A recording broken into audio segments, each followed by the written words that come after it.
salamila ozana batai raayya maayini mataa isaatiin jannata gala mataa isaatiin mataa kootiin azaaba galu azaaba ta'e raayya maayini bara wayyaaneen bulchitu miilaan asiin biyya baqataan turre bara biyyiin irra jiru obboleessa isaati mucaa biyya isaati amadiniin jaallata raayya akkasii raayya kan ximboodhaatu waslaattaa wasa kaarii keeti amadiniin nama jimmaa nama godhi nyaata qaaboo sin godha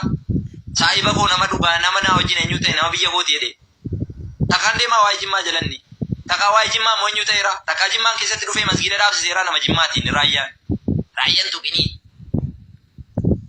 jimmaan keessatti waan jimmaan fakkaatu waan abbaa jifaar fakkaatu dhaabuu qabna jedhee haasa'iraa miidiyaa irratti jimmaanni finfinnee keessa jiraatu keessatti finfinnee kana keessatti seenaa abbaa jifaar mul'isuun qaba jedhee dubbateera